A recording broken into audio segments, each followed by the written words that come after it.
Salut les conciergeries Airbnb, ici Henrik du site louerpremium.com dans lequel j'explique comment faire exploser le chiffre d'affaires de ta conciergerie. Alors aujourd'hui on va voir pourquoi j'arrête une sous-location. C'est parti.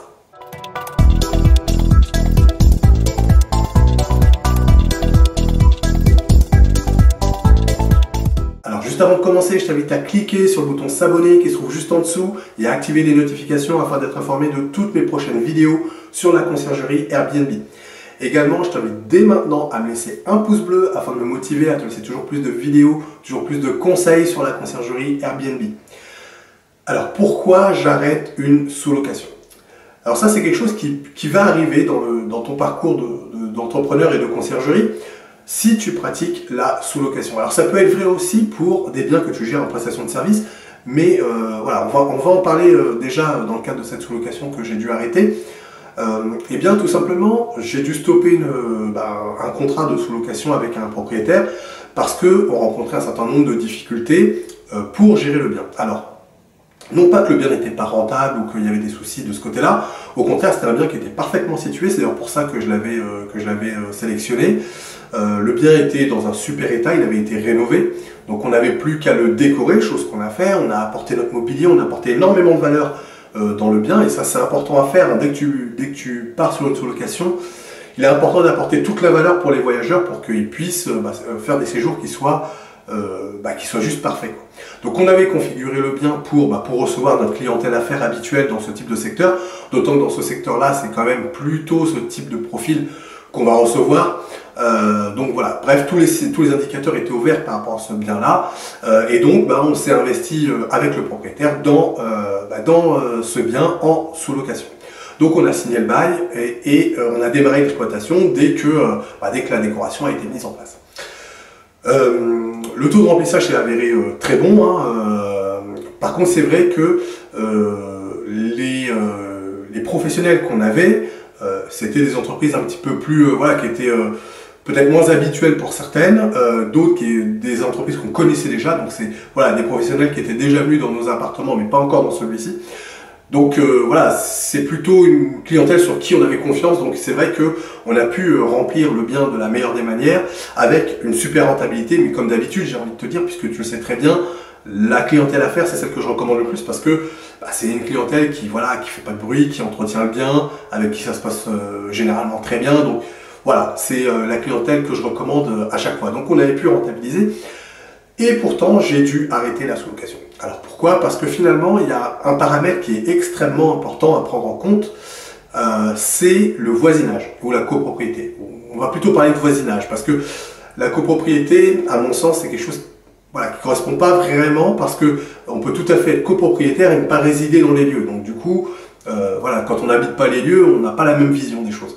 Donc c'était plutôt un problème de résident et de voisinage. Et c'est vrai que ça c'est un cas que tu vas rencontrer, que tu sois d'ailleurs en prestation de service, en conciergerie ou en sous-location, puisque dans les deux cas, tu vas exploiter en location courte durée et tu vas te confronter aussi à un voisinage qui n'est pas toujours ouvert à ce type de voyageurs.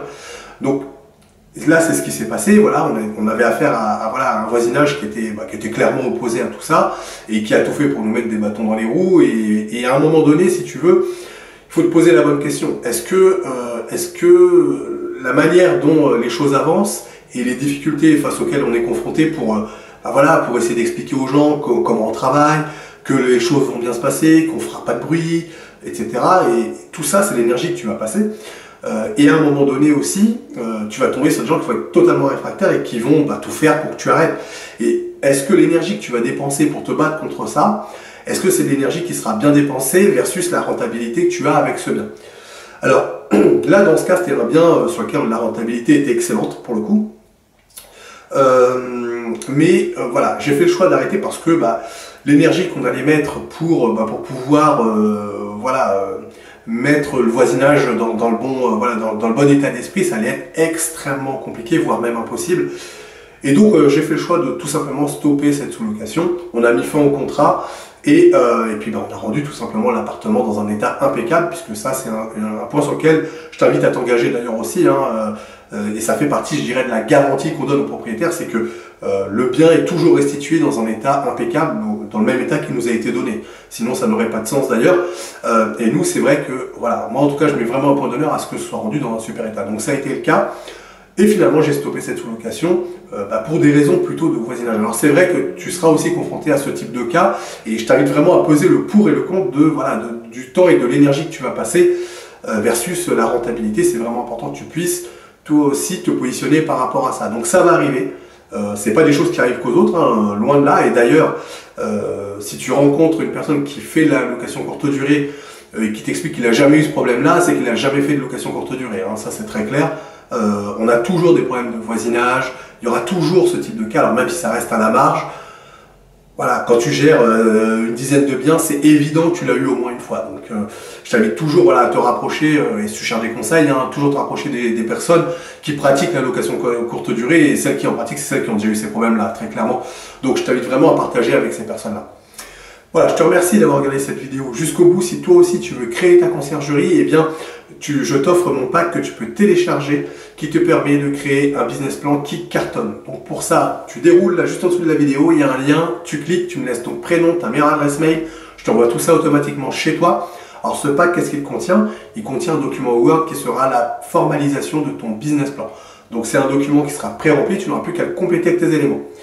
Également, tu trouveras un fichier Excel qui sera la prévision financière pour les 3 prochaines années de ta conciergerie.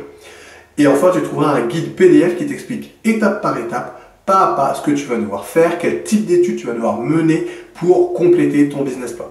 Bon, le mieux, c'est que je te laisse cliquer sur le lien qui se trouve juste en dessous et je te retrouve tout de suite de l'autre côté.